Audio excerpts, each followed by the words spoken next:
Gracias, muchas gracias por seguir con su programa El Día por Telesistema Canal 11.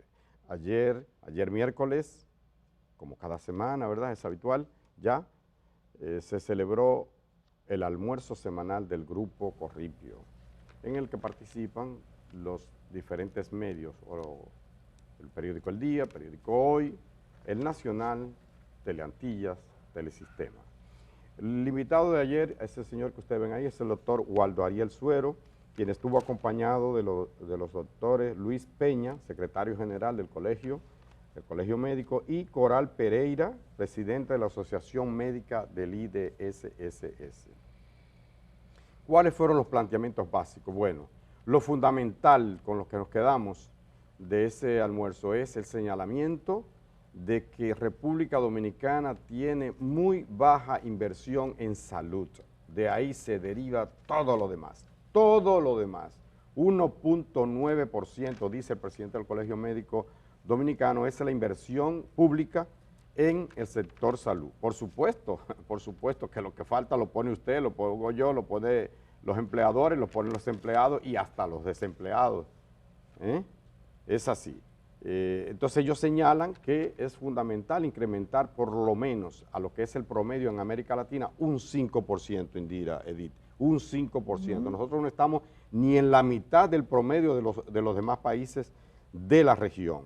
Es una situación verdaderamente difícil para los hospitales que tienen que operar con precariedad. Es cierto, y así lo reconocieron, que han ido inaugurando algunos hospitales, algunas cosas, pero nada, eso no está funcionando como debe ser. El tema de la unidad de atención primaria, explicaron que es fundamental que eso entre en operación, pero plantean que sea a través del régimen subsidiado, si la persona que van a los hospitales, que tenga una unidad de atención primaria en el barrio, como la lógica parece indicar, pero que las ARS y el gobierno y los médicos tienen un tranque en ese punto, porque una parte quiere esto, la otra quiere aquello.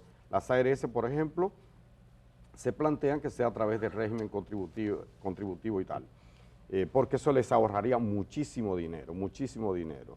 Decía Waldo Ariel que a las ARS le gustaría que todos sus afiliados fueran a los hospitales públicos, porque así no tienen que darle ningún pago a los médicos y tal. Otro aspecto que trató Waldo Ariel es la preocupación que creo es de toda la sociedad, el tema de las muertes por accidente de tránsito, alrededor de 3.000 muertes al año por accidente, ni en una guerra, señores, ni en una guerra. República Dominicana pierde mucha gente, y eso es, ya ustedes saben que hay un subregistro mínimo de un 10%, o cuidado sin más, porque hay gente que muere al otro día, ya ese no está ahí en el accidente, o muere a los 3 meses, o a la semana, o gente que queda, digamos, con lesiones permanentes. Otro aspecto que trató Waldo Ariel Suero y los demás doctores, Luis Peña y Coral, fue la necesidad de modificar la ley 87-01, la ley de la seguridad social. La ley de la seguridad social. Creo que todos estamos contestos en ese sentido y ojalá se haga conciencia al respecto.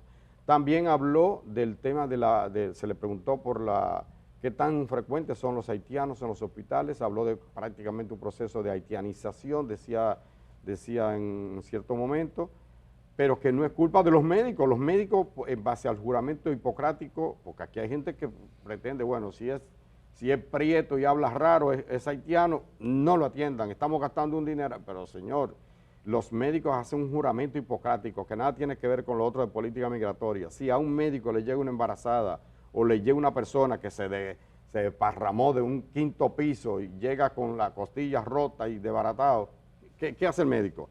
¿Usted tiene papel o no tiene papel? El médico no tiene que ver con eso, sépanlo.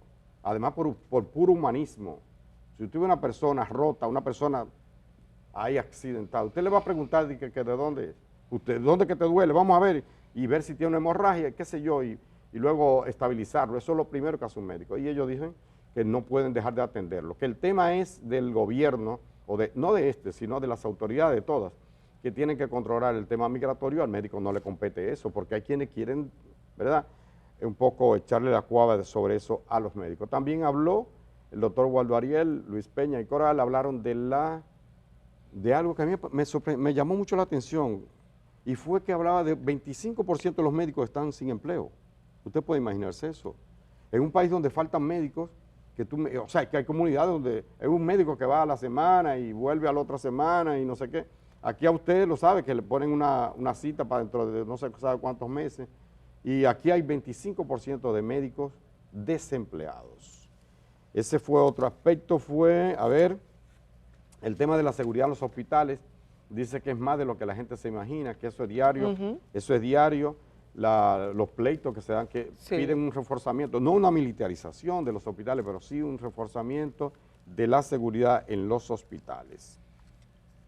Bueno, hablaron también de la usurpación de gente que viene de otros países, que no ha hecho la reválida aquí, o gente que no tiene el C4 y que ejerce la medicina sin tener la autorización para ese punto. Esos fueron básicamente los temas que trataron los médicos, pero yo me quedo fundamentalmente con el tema de la seguridad social y el tema de la baja inversión. Es una vergüenza que República Dominicana tenga 1.9% del PIB en salud, cuando otros países de economía similar a la de nuestra invierten hasta un 5-6% y más de ahí. Bueno, en el día de ayer también, Germán, la procuradora Jenny Berenice Reynoso, directora de persecución del Ministerio Público. Ella es procuradora adjunta, perdón, porque como la procuradora es Miriam Germán, solo aclararlo, bueno. Siempre los periodistas le dicen, pero es procuradora general adjunta, que no es lo mismo, la magistrada Miriam Germán es la procuradora y Jenny Berenice es la procuradora general adjunta. Perdóname, pero es muy frecuente que ocurra. Bueno, no hay problema. Muchas veces nos pasa y digo, a mí no, pues yo estoy clara en eso, pero es bueno sí puntualizarlo. Bueno, algo que refería Jenny Berenice Reynoso, directora de persecución del Ministerio Público, era sobre uno de los aspectos que más critican del Ministerio Público, valga la redundancia, y es el de los acuerdos. Una de las campañas de descrédito que tiene ese organismo, que sufre ese organismo a diario, cada vez que vemos algún tipo de proceso en el que se involucran sobre todo estos casos de crimen organizado y también de la corrupción administrativa aquí en República Dominicana, siempre sale a relucir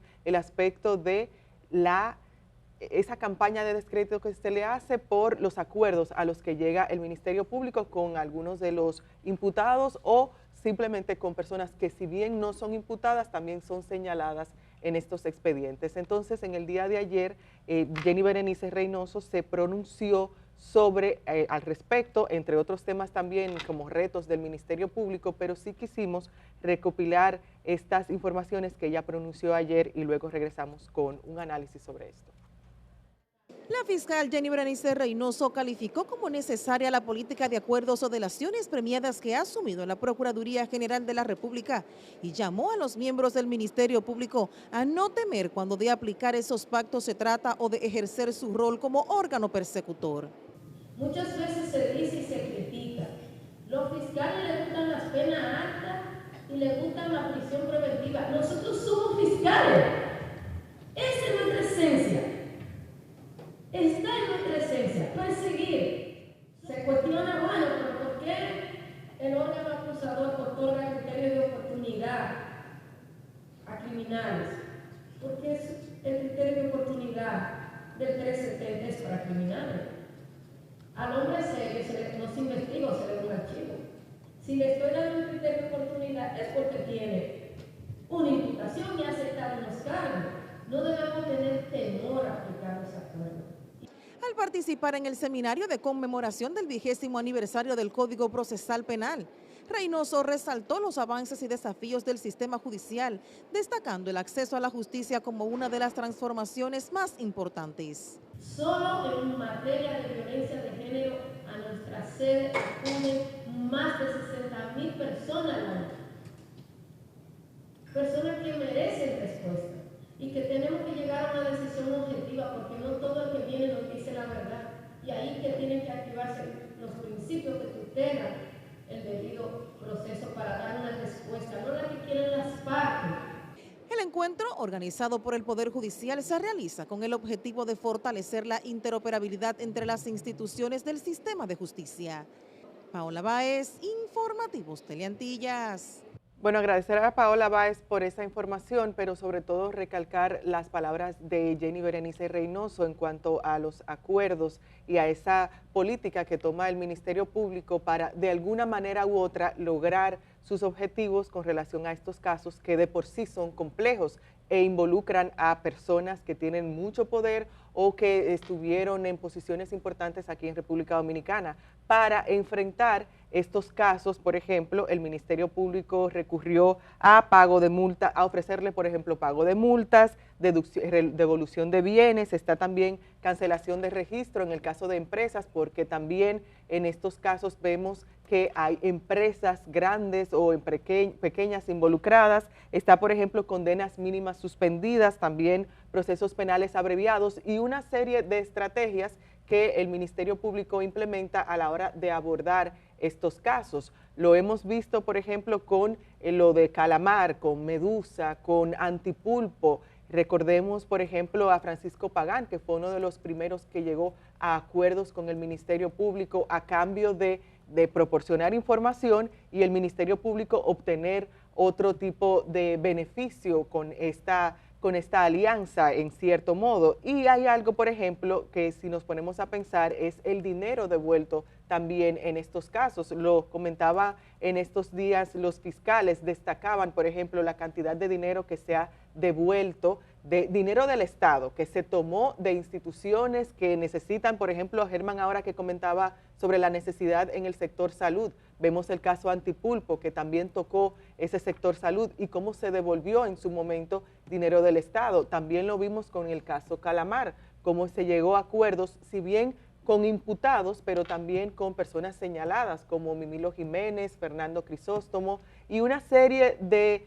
acuerdos, de alianzas que tiene el Ministerio Público con estas personas para de algún modo, como dice Pancho Álvarez, tener el mal menor, que es básicamente llegar a algún tipo de acuerdo con estas personas que de otro modo no tocarían cabezas tan importantes o gente tan importante dentro de la sociedad aquí en República Dominicana. Hay que esperar, por supuesto, cómo se desarrollan estos casos ya a nivel judicial en los tribunales, pero que decidan los jueces, porque eso no depende del Ministerio Público, no depende de los fiscales, pero sí me parecen bien oportunas, Edith y Germán, las palabras de Jenny Berenice, porque sobre todo ese ha sido uno de los puntos más criticados al Ministerio Público en todos estos procesos judiciales que siguen a funcionarios, gente, empresarios, personas que nunca se imaginó uno que estarían en un tribunal acusados de robar tanto dinero al Estado.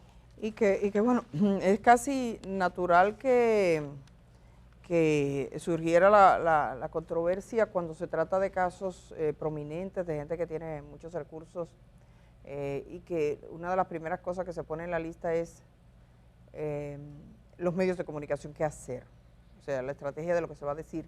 Yo siempre le recuerdo a los periodistas, cuando los abogados hablan, están hablando de sus clientes, entonces es una relación distinta. Y usted, un cliente, usted dice, no, mira, ese es el ángel vestido que llegó, es una maravilla, y cómo va a ser. Y si alguien dice, mire, yo vi un crimen, yo vi cuando él lo mató, dice, ¿y cuánto tiempo hace que usted no vio al oftalmólogo? Ay, mire, esa persona tiene problemas en los ojos. Y usted dice, mire, él entró en un carro blanco que tenía los vidrios rotos y mató a Tomás. Y dice, no, espérate, mi carro no tiene los vidrios rotos. Resulta que cambió el vidrio el día anterior. Era blanco, tiró todo, están las imágenes y te ponía a dudar incluso de eso. Y bueno, esa es la función. Y evidentemente en los temas, sobre todo de corrupción, por ejemplo, nosotros tenemos una historia de ejecuciones extrajudiciales que algunos justifican y dicen, es necesario la mano dura frente a la delincuencia. Pero ¿frente a qué delincuencia? Dice, la mano dura. Y entonces la misma gente que te dice, la mano dura tiene que ser así. O sea, tiene que morir gente. Después te dice, señores, hay que respetar el debido proceso. Oye, y se altera, no por la mano dura el debido proceso, no crean, ¿no?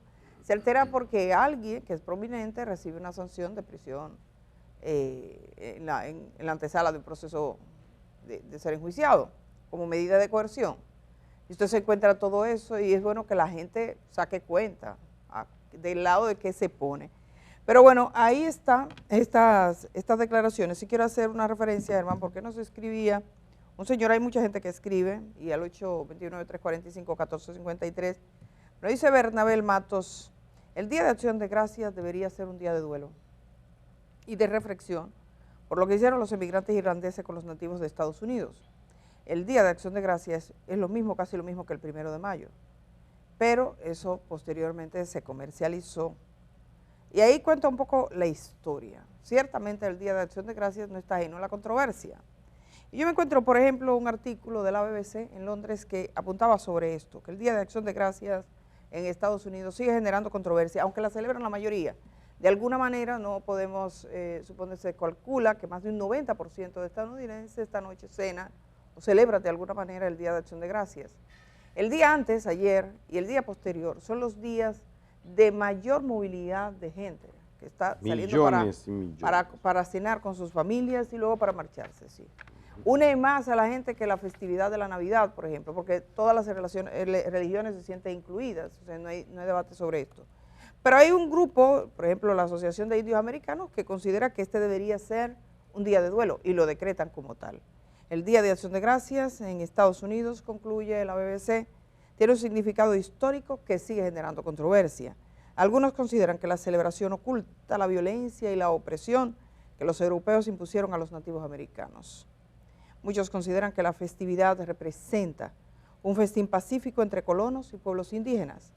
El Día de Acción de Gracias se celebra el 4º jueves de noviembre y se trata de un día en el que la familia y los amigos se reúnen, pero no está exento de esa controversia. Como no hicimos cita de la controversia, lo estamos citando, aunque obviamente yo creo que de manera generalizada son más los que lo celebran, pero no importa, si hay alguien que cuestiona y cuestiona sobre todo el origen, pues ahí está esa voz.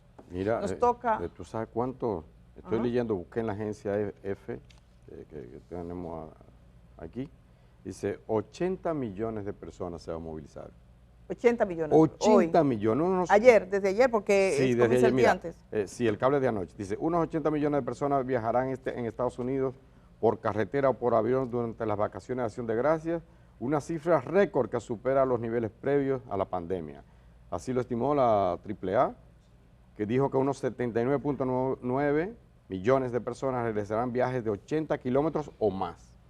Para celebrar el Día de Acción de Gracias. Bueno, Germán Marte, vamos a ir a la pausa cuando regresemos. Miren, el Banco Central está tomando unas medidas, tiene que ver con nosotros, la economía. A veces se hace difícil entender el impacto de la economía en nuestras vidas. Hoy queremos de un modo sencillo, que la gente pueda entender y comprender nosotros también, el impacto de las últimas decisiones. En el área de la vivienda, ¿qué podemos esperar? De los tipos de préstamos. Aquellas personas que están pagando sus casas en este momento, ¿les impactará esta decisión? Bueno, pues un académico, un maestro, está con nosotros esta mañana para hablarnos de esto. Vamos a la pausa y cuando regresemos estamos hablando de economía.